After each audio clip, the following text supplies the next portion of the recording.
नमस्कार। आप सुन रहे हैं अरुण पांडे की बात और अखबार की सुर्खियों पर चर्चा। आज 25 जनवरी है, दिन शनिवार। अखबार की आज सुर्खियां बनी है। बिस्कोमान के निदेशक मंडल और अध्यक्ष का चुनाव होना था। बड़ी गहमा गहमी थी। बिहार की एक शीर्ष सरकारी संस्था है। सुनील सिंह जो राजद के एमएलसी थे, लालू परिवार से काफ़ी करीबी रहा। पिछले लगभग 2 दशक से वो बिस्कोमान के अध्यक्ष। ये बिस्कोमान वो संस्था है, आप तपेश्वर सिंह का भी नाम जानते ही हैं, जो खासकर सहकारिता जगत में खास नाम था। उन्हीं के कार्यकाल में गांधी मैदान जो पटना में है, उसके ठीक पश्चिम बिस्कोमान की बड़ी बिल्डिंग बनी है। इस शीर्ष सरकारी संस्था के अब अध्यक्ष का निदेशक मंडल का चुनाव होना था। 17 निदेशक मंडल का चुनाव, और इसमें 2 दावेदार थे। नियम के मुताबिक इस बार सुनील सिंह अध्यक्ष नहीं बन सकते थे, तो उनकी पत्नी के लिए वो इस बार सब कुछ एड़ी चोटी एक लगा रहे थे। और धाक रही 17 निदेशक मंडल में 12 सुनील सिंह के लोग जीत गए, जिसमें सुनील सिंह की पत्नी वंदना सिंह भी जीत गई हैं, तो उनका बिस्कोमान का अध्यक्ष बनना अब तय हो गया है।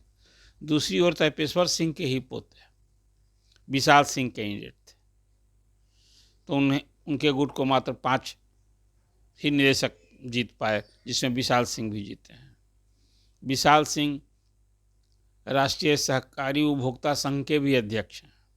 ये देश की एक बड़ी संस्था मानी जाती है। विशाल सिंह के पिता अजीत सिंह उसके अध्यक्ष थे। उनकी माँ भी एमपी रही। तो परिवार में ही, तपेश्वर सिंह के परिवार में ही ये अभी को लेकर द्वंद्व था। देखिए, बिहार की शीर्ष सारी जितनी संस्थाएं हैं, चाहे वो एलडीबी हो, कोऑपरेटिव बैंक हो, कोऑपरेटिव फेडरेशन हो, इसमें एक आपसी समझदारी से खास चेहरे अपने अपने लोग वहाँ बैठते हैं और एक दूसरे के सहायक होते हैं। तो बिस्कोमान में सुनील सिंह ने तो धाक जमा रखी थी, वो धाक कायम रही। सरकार नाराज रही। सरकार चाहती थी कि वो मुक्ति मिले, उससे नहीं मुक्ति मिली। तो कल पूरे दिन चुनाव हुआ। चुनाव के दौरान थोड़ा धक्का मुक्की मारपीट भी हो गई थी। खैर, अब अध्यक्ष के निदेशक मंडल के चुनाव होने के साथ अब अध्यक्ष के नाम की भी घोषणा हो जाएगी। तो वंदना सिंह अब बिस्कोमान की नई अध्यक्ष होने जा रही हैं। ये अखबार की सुर्खियाँ थी। कल भारत रत्न बिहार के पूर्व मुख्यमंत्री कर्पूरी ठाकुर की कल जन्म जयंती थी, 101वीं। पूरे प्रदेश में कल उनकी जयंती समारोह कर धूम रही। देखिए, इसका एक और ख़ास महत्व है। मैं समझता हूँ कि अभी विधानसभा का जो चुनाव नज़दीक है, तो अति पिछड़ों को वोट साधने के लिए भी कर्पूरी जी को कुछ ज़्यादा ही लोग याद कर रहे हैं। वो एक ऐसी शख्सियत थे, सचमुच सामाजिक न्याय के मसीहा थे, तभी तो उन्हें लोग जननायक कहते थे। अपने पत्रकारिता जीवन में कर्पूरी जी से, जब वो मुख्यमंत्री थे तब, चाहे वो विपक्ष के नेता थे, सैकड़ों बार ऐसे अवसर मिले जो हमें भी उनसे मिलने का अवसर मिलता था। उनकी सादगी, सरलता, पारदर्शिता अनुकरणीय था। अपने मुख्यमंत्री काल में उन्होंने कई बड़े फैसले लिए। बिहार में उन्होंने आरक्षण फार्मूला लागू किया, जिसमें पिछड़ा अति पिछड़ा को अलग अलग आरक्षण की व्यवस्था की थी। फिर अंग्रेजी की अनिवार्यता समाप्त की थी उन्होंने। मैट्रिक में कर्पूरी रिवीजन कहा जाता था। तो कुछ सब उनकी ईमानदारी, सादगी तो चर्चा होती थी। तो कल समस्तीपुर में उनका गांव है पितौजिया, वहाँ बड़ा समारोह था। सच में गाँव में भी राजकीय समारोह। कल उपराष्ट्रपति आए हुए थे, जगदीप धनखड़ साहब, केंद्रीय कृषि मंत्री शिवराज सिंह चौहान थे, और बिहार के भी मुख्यमंत्री, राज्यपाल, केंद्रीय गृह राज्य मंत्री नित्यानंद राय सहित कई लोग सब वहाँ। बड़ा कार्यक्रम था। तो वहाँ धनखड़ साहब ने अपने संबोधन में कहा कि कर्पूरी ठाकुर जी को तो भारत रत्न बहुत पहले मिलना चाहिए था। आपने देखा यही पिछले साल लोकसभा चुनाव के पहले प्रधानमंत्री नरेंद्र मोदी ने कर्पूरी ठाकुर को भारत रत्न देने की सिफारिश की और राष्ट्रपति ने उसको घोषणा की थी। और राजद भी कल उसी तरह से बढ़ चढ़ करके कर्पूरी जी को याद किया। फुलपरास में बड़ा कार्यक्रम था कल, पूरी पार्टी की ओर से सांसद, विधायक, जिला अध्यक्ष सभी वहाँ जुटे थे। अच्छी खासी भीड़ भी देखने को मिली। अब वो फुलपरास तो इस इलाका जो पिछड़ा अति पिछड़ा का कहिए कि वो गढ़ माना जाता है, और अभी हाल में उसी इलाके से रहने वाले कद्दावर नेता मंगनी लाल मंडल जदयू छोड़कर राजद ज्वाइन किए हैं। तो ये उनकी भी राजनीति अब नए सिरे से चमकनी है। अब विधानसभा का चुनाव नज़दीक है, उनके बेटे भी इस बार चुनाव लड़ेंगे। शायद अभी जो चुनाव हो रहा है राजद का संगठनात्मक चुनाव, उसमें मंगनी लाल मंडल को बड़ा दायित्व देने की भी चर्चा होती है कि कहीं जगदानंद सिंह ने जो अभी राजद का प्रदेश अध्यक्ष छोड़ दिया है, तो चर्चा हो रही है कि मंगनी लाल मंडल को ही बनाया जा सकता है। लेकिन खैर अब ज्वाइन तो कर लिए हैं, कोई ना कोई बड़ा पद उन्हें भी मिलना ही है। तो कल वहाँ समारोह हुआ और उस समारोह में तेजस्वी यादव ने नीतीश कुमार के कामकाज, उनके सरकार की जमकर आलोचना की। स्वाभाविक था। तो कल उसी तरह से बीजेपी ने भी कल कर्पूरी जी को याद किया, तो सभी दलों ने याद किया। तो कल ये आज अखबार की सुर्खियां बनी। प्रधानमंत्री नरेंद्र मोदी 24 फरवरी को बिहार आ रहे हैं। ये नए साल में बिहार का उनका पहला दौरा होगा। वो भागलपुर आने वाले हैं और वहाँ किसानों के लिए किसान सम्मान समारोह होना है, तो किसान को सम्मानित करेंगे। तो कल केंद्रीय कृषि मंत्री शिवराज सिंह चौहान इसी को लेकर पटना आए हुए थे।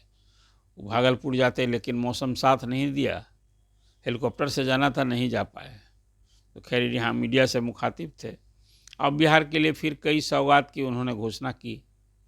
वही मखाना का, यहाँ कतरनी चूड़ा का, कई सब जो बिहार जिसके लिए विशेषता है, तो यहाँ सेंटर ऑफ एक्सेलेंस खोलने की बात की है उन्होंने।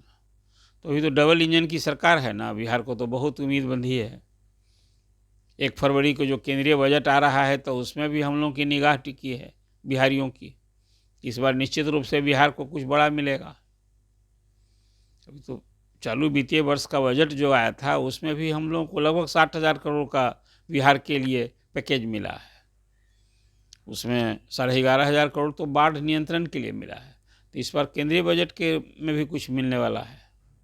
तो अभी बिहार के लिए ये सब कुछ एक चर्चा है। कल शिवराज सिंह चौहान पटना में थे, तो ये भी अखबार की सुर्खियां बनी हैं। एक और बड़ा रोचक खबर है, अभी बीपीएससी की परीक्षा हो गई। अभी एक और विरोध हो रहा है, 70वीं पीटी की परीक्षा रद्द हो। आज भी अभ्यर्थी वहाँ आंदोलन पर कर रहे हैं, धरना दे रहे हैं वहाँ गर्दनीबाग में। और रिजल्ट आया, उसमें आज एक अखबार की सुर्खियाँ हैं, बड़े चौंकाने वाले सब प्रश्न थे और उसके उत्तर जो दिए गए हैं उसमें बहुत मामूली सब क्वेश्चन का भी उत्तर अभ्यर्थी नहीं दे पाए। अब रिजल्ट तो हो गया, कोई 22,000 अभ्यर्थी सफल घोषित किया गए हैं पीटी परीक्षा में, और अप्रैल में मेंस की परीक्षा होगी। और पहली बार बीपीएससी से कोई 2,035 पदों के लिए नियुक्ति हो रही है। लेकिन जो खबर है वो ये है कि अब मामूली चीज़, जैसे ये भी एक सवाल था, बीजेपी की एमएलए है श्रेयसी सिंह। अब उनके बारे में पूछा गया कि उनका चुनाव क्षेत्र कौन सा है, इसमें अधिसंख्यक लड़के इसका जवाब नहीं दे पाए। तख्त हरमंदिर साहब गुरु गोविंद सिंह का जन्म स्थान है, और इस संबंध में भी बहुत सारे लड़के जवाब नहीं दे पाए। तख्त हरमंदिर कहाँ है, पटना साहिब में है, पटना में है कि कहाँ है? विष्णुपद मंदिर कहाँ है, ये भी सवाल था बीपीएससी में, इसका भी बहुत से लड़के जवाब नहीं दिया। तो कुल मिला कर के जो अभी आज एक जो लेखा जोखा अभी सामने आया है, उससे ये दर्शाता है कि बिहार में अब सचमुच मेधा की बड़ी कमी है। बीपीएससी से जो बहाल होंगे, तो उसमें जो तरह के प्रश्न पूछे गए हैं, उसमें भी मामूली सवाल का भी जवाब न हो, तो वैसे ही मजाक न उड़ता है। जब कोई हाई स्कूल में और प्राइमरी स्कूल में जाता है, अब पूछा जाए कि बिहार के शिक्षा मंत्री कौन है, राज्यपाल कौन है, और शिक्षक नहीं बता पाए, तो फिर विद्यार्थी की बात कौन पूछे। तो आज बीपीएससी की परीक्षा में भी जो बैठने वाले लोग हैं, बताइए, राजपत्रित पद के लिए परीक्षा देने वाले लोग होते हैं, और ये मामूली प्रश्न का भी उत्तर नहीं दे पाए, ये आज एक खुलासा हुआ है। एक रोचक खबर थी। अब ये भी अखबार की आज सुर्खियां बनी हैं। एक खबर जो सचमुच है वो कुछ दर्द देने वाली है, चौंकाने वाला भी है, और ये बिहार में एक आईना भी दिखाता है। आप जानते हैं 2 दिन से चर्चा हो रही है शिक्षा विभाग के एक अधिकारी को लेकर के। पश्चिम चंपारण बेतिया के जिला शिक्षा पदाधिकारी के घर विशेष आर्थिक अपराध इकाई ने छापेमारी की थी कि उन्हें काली कमाई अर्जित की है। कोई 3 करोड़ से अधिक नगद मिले वहाँ, और सोना चांदी गहना प्लॉट कहाँ कहाँ उन्होंने अर्जित किया है। ये क्या दर्शाता है? ये शिक्षा विभाग में किस कदर का भ्रष्टाचार है, ये एक आईना है। सच पूछिए, एक जिला शिक्षा पदाधिकारी की कितनी कमाई हो रही है, कमाई किससे हो रही है? अब 5.5 लाख बिहार में सरकारी शिक्षक हो गए हैं, तो नियोजित शिक्षक भी अब सरकारी शिक्षक होगा। अब तो सब पर सीधा नियंत्रण है विभाग के अधिकारियों का। आम चर्चा, आम शिकायत है। कई अवसर पर मैं ये बात कहता रहता हूँ कि प्रखंड से लेकर और खासकर जिला स्तर पर शिक्षा विभाग में जिस ढंग से दोहन, अभी तो अब सरकार जो शिक्षकों के स्थानांतरण पदस्थापन का काम डीओ को ही दे दिया है जिला में। अभी ही जो विशेष समस्या को लेकर आवेदन लिए गए हैं, तो अंततः जो आवेदन पर विचार होना है वो डीओ को ही स्कूल तय करना है।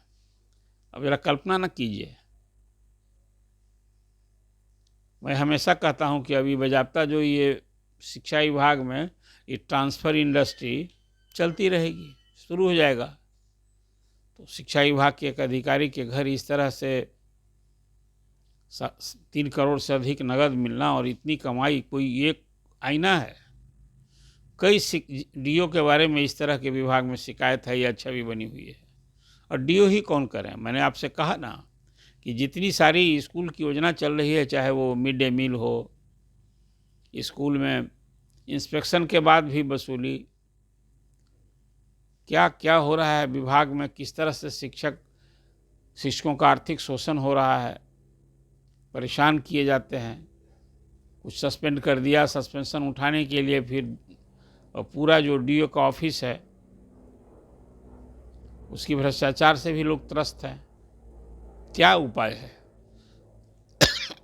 नीतीश गवर्नमेंट तो भ्रष्टाचार के प्रति 0 टॉलरेंस की बात करते हैं, लेकिन जहां हाथ डालिए जिस विभाग में, इसी कदर का भ्रष्टाचार। ऐसे अधिकारी के खिलाफ तो अब सस्पेंशन के इमीडिएट पहले गिरफ्तारी होनी चाहिए थी और समरी ट्रायल करके सज़ा होनी चाहिए। इस तरह की सज़ा जो हर साल क्लास 3 से क्लास 1 के अधिकारियों को जो चल अचल संपत्ति का ब्यौरा लिया जाता है इसका कुछ प्रभाव। अब उसके जमा करने में, अब तो देखिए ना, अभी शिक्षक लोग जो सरकारी कर्मी हो गए हैं उनको भी देना है सबको। पहले तो नियोजित शिक्षकों तो सही से पढ़े थे, लेकिन इसका ध्येय उद्देश्य क्या है, माने इसका रिजल्ट क्या है? आप चल अचल संपत्ति का ब्यौरा लेते हैं और एक एक अधिकारी के यहाँ इस तरह से कमाई मिल रही है। कुछ इसका भी चेक एंड बैलेंस का उपाय होना चाहिए। आप हर साल अनिवार्य रूप से लेते हैं कर्मचारियों से, लेकिन जो ऊपर में बैठे लोग हैं, ये तो एक तरह से सच पूछिए, पूरे एक अभियान के तहत कम से कम शिक्षा विभाग से ही शुरू हो ना, सभी डीओ की कमाई की, उनके चल अचल संपत्ति की इसी तरह से जांच होनी चाहिए। और उसी तरह से नीचे प्रखंड स्तर तक सब जगह ही आम शिकायत है। और न सिर्फ शिक्षा विभाग में, ये तो स्वास्थ्य विभाग में वही हालत है। सिविल सर्जन ऑफिसेज का, सिविल सर्जन के बारे में अब जब ट्रांसफ़र पोस्टिंग में ही, चाहे वो अधिकारियों के ट्रांसफ़र पोस्टिंग में भी तो इंडस्ट्री की चर्चा होती है ना। हर जून महीने में जब ट्रांसफ़र होता है तो आप इस बात किसी से छिपी है क्या कि चाहे वो इंजीनियर्स का ट्रांसफ़र हो, डॉक्टर का ट्रांसफ़र हो, सब जगह इंडस्ट्री ही के रूप में ऊपर से नीचे तक की भ्रष्टाचार, आम शिकायत। अभी तो डीओ के यहाँ जो रेड हुआ है, ये आई ओपनर है सचमुच। अब चुनाव का साल है, कहाँ कहाँ नीतीश कुमार देख रहे हैं और देखेंगे। अब तो उन्हें चुनाव की चिंता है। प्रगति यात्रा पर चल रहे हैं और फिर चौथे चरण की भी प्रगति यात्रा का कार्यक्रम तय हो गया है। 1 फरवरी से वो चौथे चरण में पहले भागलपुर ही जा रहे हैं और फिर वहाँ से 7 जिला जाएंगे। इसी तरह से उनका कार्यक्रम तय हो गया है। अभी तो 29 तक है तीसरे चरण का, और उसी तरह से तेजस्वी यादव का भी चल ही रहा है, कार्यकर्ता दर्शन और संवाद कार्यक्रम। चुनाव को लेकर ये सब कुछ चल रहा है। आज अखबार की सुर्खियाँ हैं। आपको ये चर्चा कैसी लगी? आप लाइक कीजिए और अरुण पांडे की बात इस चैनल को सब्सक्राइब कीजिए। धन्यवाद।